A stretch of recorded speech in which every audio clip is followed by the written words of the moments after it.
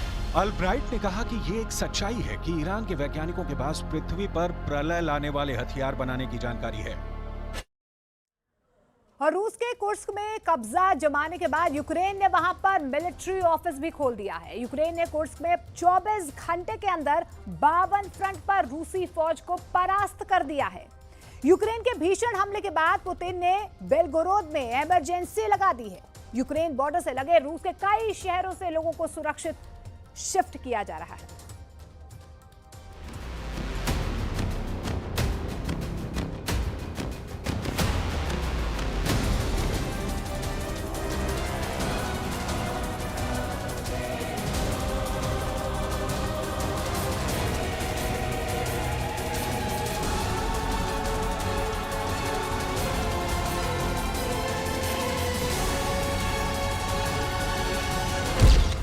Kursk में Putin army परास्त। Zelensky ने हिला दी पुतिन की जमीन। 20 दिन में 2 साल का बदला लेगा यूक्रेन। सितंबर में पुतिन करेंगे सरेंडर।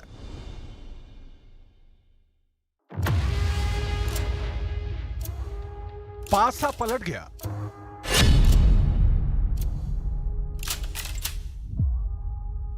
रूस पिट रहा है बुरी तरह, वो भी घर में। ज़ेलेंस्की ने 900 दिन से लंबी चली आ रही लड़ाई में यूक्रेन अब हावी हो चुका है। बहुत हावी है। इस कदर हावी है कि पुतिन की पलटन दुम दबाकर भाग रही है। रूस के झंडे जमीन पर धूल फांक रहे हैं। यूक्रेन की आर्मी आगे बढ़ती जा रही है। रूस में घुसकर इस तरह का हमला और मोर्चे पर फतह अविश्वसनीय है। देखिए, धुआं होते रूस के टैंक, मटिया मेट होती बख्तरबंद गाड़ी, बारूदी धमाके से दहलता कुर्स्क, यूक्रेन के फाइटर ड्रोन का बारूदी प्रहार, हाईटेक हथियार से रूस के ब्रयूकेन में रूस के बहुत बड़े इलाके पर कब्जा कर लिया है। यूक्रेन फोर्स के हौसले बुलंद हैं, जिसके साथ ज़ेलेंस्की ने ऐलान किया है कि पुतिन के गढ़ को भी यूक्रेन दहलाएगा। पुतिन से जमीन के बदले जमीन, जवान के बदले जवान, हथियार के बदले हथियार का हिसाब ज़ेलेंस्की ने लेना शुरू कर दिया है। हैरानी की बात यह है कि रूस के इलाके में यूक्रेन को जबरदस्त समर्थन भी मिल रहा है। यकीन नहीं तो देखिए तस्वीरें। यूक्रेन के कब्जे के बाद रूस के नागरिक अपने झंडे को कैसे उखाड़कर घर से बाहर फेंक रहे हैं।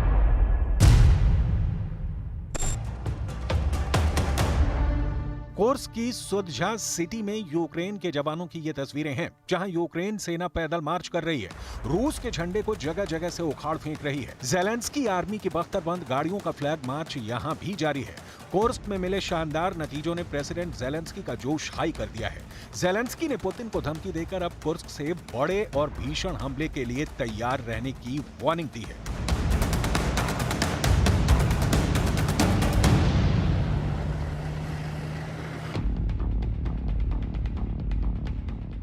रूस की कितनी जमीन पर कब्जा हुआ है, यह जमीन सामरिक लिहाज से कितने मायने रखती है, युद्ध में कुर्स्क फ्रंट क्यों टर्निंग पॉइंट बना है, ज़ेलेंस्की के 20,000 जवानों ने कैसे क्रेमलिन की चूल्हे हिला दी हैं, इसकी एक एक डिटेल अहम है, पुतिन की टेंशन बढ़ाने वाली है। यूक्रेन में बुरी तरह युद्ध में उलझी पुतिन आर्मी के लिए अब अपना घर बचाना मुश्किल हो रहा है। यूक्रेन रूस से दोगुनी रफ्तार से जमीन पर कब्जा जमाने लगा है। साल 2024 की शुरुआत से रूस यूक्रेन के अंदर सिर्फ 994 वर्ग किलोमीटर की जमीन पर कब्जा कर पाया है, लेकिन इस दौरान रूस को 3 लाख सैनिकों का भारी नुकसान भी झेलना पड़ा है, जिसमें ज्यादातर रूसी सैनिक मारे गए या फिर गंभीर रूप से घायल हो गए। इस युद्ध के बीच 1200 रूसी जवानों को यूक्रेन ने बंदी भी बनाया। यानी जितनी जमीन रूस ने 8 महीने में जीती, उससे ज्यादा जमीन यूक्रेन की सेना ने महज 8 दिन में जीतकर पुतिन के होश उड़ा दिए हैं। अमेरिका ने भी प्रेसिडेंट पुतिन को इस हार पर ताना मारा है। पुतिन की दुविधा और तनाव की खबर अमेरिका में जैसे पहुंची, प्रेसिडेंट जो बाइडेन ने पुतिन को हार कबूल लेने का मैसेज तक दे दिया।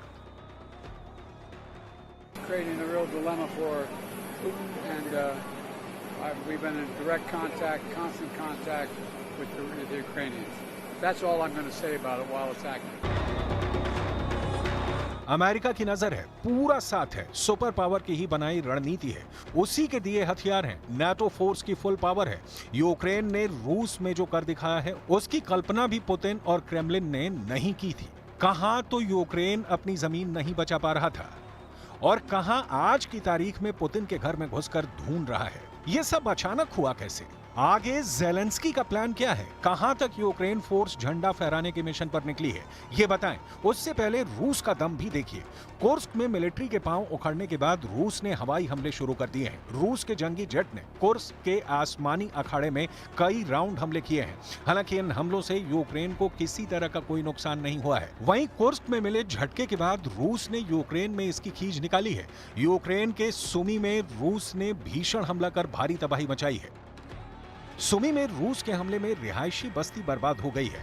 रूस की बमबारी से सुमी के कई मकान मटियामेट हुए हैं। रूसी सेना के ट्रक यहां लगातार गश्त कर रहे हैं। बावजूद इसके यूक्रेन के लोगों का हौसला कम नहीं हो रहा है। रूस से बेइंतहा नफरत का इजहार करने के साथ सुमी के लोगों ने रूसी सोल्जर्स को नर्क में भेजने का ऐलान भी किया है। Нічого, хай наші хлопці їм дадуть дрозда, і буде все добре. यूक्रेन में रूस के हमले की धार कुंद पड़ती जा रही है। वहीं रूस के भीतर जेलेंस्की के वॉर प्लान ने पुतिन के होश उड़ा रखे हैं। यूक्रेन के ऑपरेशन कुर्स्क को इतने सीक्रेट तरीके से अंजाम दिया गया कि पुतिन के कमांडरों को इसकी भनक तक नहीं लगी। 6 अगस्त को यूक्रेन ने कुर्स्क में घुसना शुरू किया, जबकि इसकी आधिकारिक पुष्टि करने के लिए यूक्रेन ने 6 दिन लिए। 6 अगस्त को यूक्रेनी सैनिकों ने यूक्रेन की सीमा से लगे रूस के कुर्स्क इलाके में अचानक हमला कर दिया। यह हमला कितना बड़ा था, इसकी सही जानकारी यूक्रेन ने साझा नहीं की थी। शुरुआत में रूस को भी यह हमला पुतिन विरोधी गुटों का लगा था, लेकिन देखते ही देखते यूक्रेन की फोर्स ने 30 किलोमीटर तक रूस में घुसपैठ कर ली। 10 अगस्त को जब जेलेंस्की ने यूक्रेन के ऑपरेशन का औपचारिक ऐलान किया, तब तक कुर्स्क में यूक्रेन का कब्जा हो चुका था। 12 अगस्त को यूक्रेन ने घोषणा की उसकी सेना ने करीब 1000 वर्ग किलोमीटर रूसी क्षेत्र पर अब कब्जा जमा लिया है। कुर्स्क में जबरदस्त जीत के बाद अब यूक्रेन के टारगेट पर बेलगोरोद रीजन है, जहां एहतियातन रूस ने इमरजेंसी लगाने का ऐलान किया है। रूस ने 11,000 लोगों को बेलगोरोद इलाके से हटा लिया है। यानी जेलेंस्की आर्मी को यहां जबरदस्त जंग के लिए तैयार रहना होगा। हालांकि यूक्रेन किस फ्रंट को खोलने जा रहा है, इसका अंदाजा नहीं लगाया जा सकता है। मुमकिन है यूक्रेन फोर्सेस कुर्स्क के बाद ऐसे शहर को निशाना बनाए जहां मिलिट्री तैनाती में रूस को ज्यादा से ज्यादा वक्त लगे। रूस में घुसकर यूक्रेन के हमले का समर्थन स्वीडन ने भी किया है। स्वीडन के रक्षा मंत्री ने यूक्रेन के हर तरह से समर्थन करने का वादा निभाने की बात भी दोहराई है। दूसरे विश्व युद्ध के बाद ये पहली बार है जब रूस अपने घर में घिर गया है।